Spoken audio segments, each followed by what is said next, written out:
بیوی کے لیے بھی کچھ احکامات ہیں، بیوی کی بھی کچھ ذمہ داریاں ہیں جو اسے شوہر کے حق میں پوری کرنا ہے۔ پہلی ذمہ داری یہ کہ بیوی خوشی کے ساتھ شوہر کی اطاعت کرے۔ قرآن پاک میں نیک عورتوں کی صفت یہ بتائی گئی ہے، فالصالحات قانتات، نیک عورتیں فرما بردار ہوتی ہیں، ایک طرف اللہ کی اطاعت گزار اور دوسری طرف شوہر کی اطاعت گزار۔ شوہر کی اطاعت کے بارے میں ایک حدیث میں آتا ہے، آپ صلی اللہ علیہ وسلم نے فرمایا، دو قسم کے لوگ ایسے ہیں کہ جن کی نمازیں ان کے سروں سے اوپر نہیں جاتی، ایک وہ غلام جو اپنے آقا سے بھاگ جائے جب تک کہ واپس نہ آئے، اور دوسرے وہ بیوی جو اپنے شوہر کی نافرمانی کرے جب تک کہ نافرمانی سے باز نہ آ جائے۔ یہاں تک حکم ہے کہ بیوی شوہر کے معاملے میں کسی دوسرے کی بات نہ مانے، یعنی شادی کے بعد ایک عورت جب شوہر کے گھر چلی جاتی ہے تو پھر شوہر کا حق سب سے بڑا ہو جاتا ہے۔ بعض اوقات ہمارے معاشرے میں ایک طرف شوہر کچھ کہتا ہے، دوسری طرف والدین کچھ کہتے ہیں، تیسری طرف کسی اور کا مشورہ کچھ ہوتا ہے، عورت بیچاری بیچ میں پس جاتی۔ ایسے موقع پر عورت کے لیے کیا لازم ہے، اس کی پرائرٹی کیا ہوگی کہ وہ اپنے شوہر کی بات مانے۔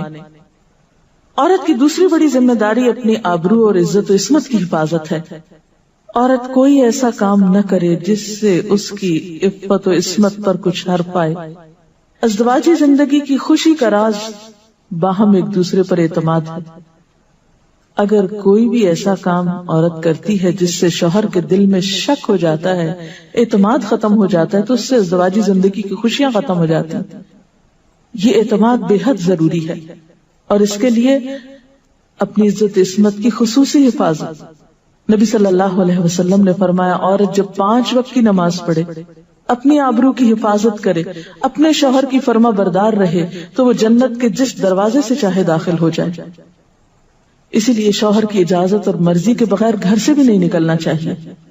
حضرت معاذ بن جبل کہتے ہیں کہ نبی صلی اللہ علیہ وسلم نے فرمایا، خدا پر ایمان رکھنے والی عورت کے لیے جائز نہیں کہ وہ اپنے شوہر کے گھر میں کسی ایسے کو آنے دے جس کا آنا شوہر کو پسند نہ ہو، اور ویسی صورت میں گھر سے نکلے جب اس کا نکلنا شوہر کو پسند نہ ہو۔ اطاعت کے علاوہ شوہر کو خوش رکھنا یہ بھی بے حد ضروری ہے۔ نبی صلی اللہ علیہ وسلم نے فرمایا، جس عورت نے اس حال میں انتقال کیا کہ اس کا شوہر اس سے خوش تھا تو وہ جنت میں داخل ہوگی۔ اور عموماً کسی کی خوشی کے لیے انسان اپنے جذبات کی قربانی دیتا ہے، بعض اوقات اپنی سوچ کی قربانی دیتا ہے، بعض اوقات اپنے کسی اور راحت و آرام کی قربانی دیتا ہے۔ تو ایک عورت جب اپنے شوہر کو خوش کرتی ہے تو جواباً اس کے لیے خوشی پلٹتی ہے۔ اس لیے گھریلو زندگی کی خوشی کا انحصار اسی بات پر ہے کہ دونوں ایک دوسرے کے لیے قربانی کے جذبات رکھتے ہوں، ایک دوسرے کے لیے رحمت اور ایک دوسرے کے لیے مودت کا ذریعہ ہوں، جیسا کہ قرآن پاک میں شادی کا مقصد یہ بتایا گیا کہ دونوں کے درمیان باہم مودت اور رحمت کے جذبات ہوں، ایک دوسرے کے لیے سکون کا باعث ہوں، تاکہ انسانی زندگی بہترین طریقے پر رواں دواں رہے۔ اسی طرح شوہر سے محبت کا اظہار کرنا، اس کے ساتھ وفادار رہنا، اس کا احسان ماننا، یہ بھی بے حد ضروری ہے۔ حضرت اسماء کہتی ہیں کہ ایک بار نبی صلی اللہ علیہ وسلم میرے پاس سے گزرے، میں اپنی سہیلیوں کے ساتھ تھی، آپ نے ہمیں سلام کیا اور ارشاد فرمایا، تم پر جن کا احسان ہے ان کی ناشکری سے بچو۔ تم میں سے ایک اپنے ماں باپ کے گھر کافی دنوں تک بن بیاہی بیٹھی رہتی ہے، پھر اللہ تعالیٰ اس کو شوہر عطا کرتا ہے، اولاد دیتا ہے، اور ان سارے احسانات کے باوجود اگر کبھی کسی بات پہ شوہر سے ناراض ہوتی ہے تو کہہ اٹھتی ہے، میں نے تو کبھی تمہاری طرف سے کوئی بھلائی دیکھی ہی نہیں۔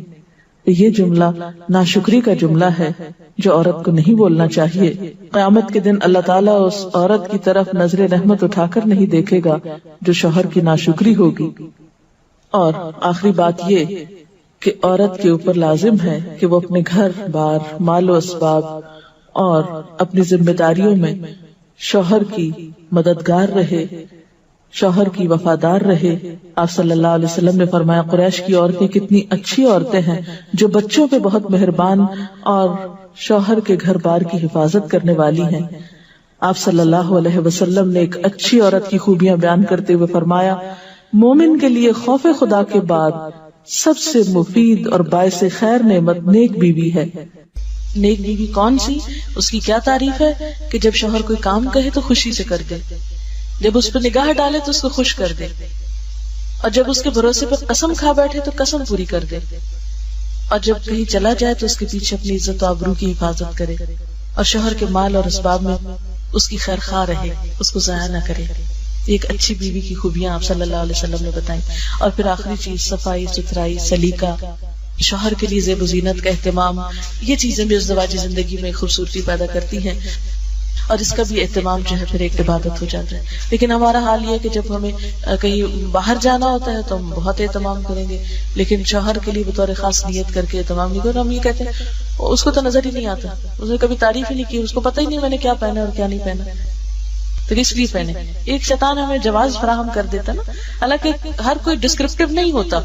جس طرح بعض اوقات ہم خواتین بہت ڈسکرپٹیو ہوتی ہے، اس نے یہ پہنا، اس کا یہ اینگل تھا، یہ ایسا تھا ویسا تھا۔ شوہروں مردوں کی اس طرح کی نظر نہیں ہوتی، پھر ہم اس سے وہ ایکسپیکٹ کرتے ہیں جو ہم خود کر رہے ہوتے ہیں یا خود چاہتے ہیں، وہ اس میں پورے نہیں اترتے تو ہمارے اسٹینڈرڈ سے گر جاتے ہیں۔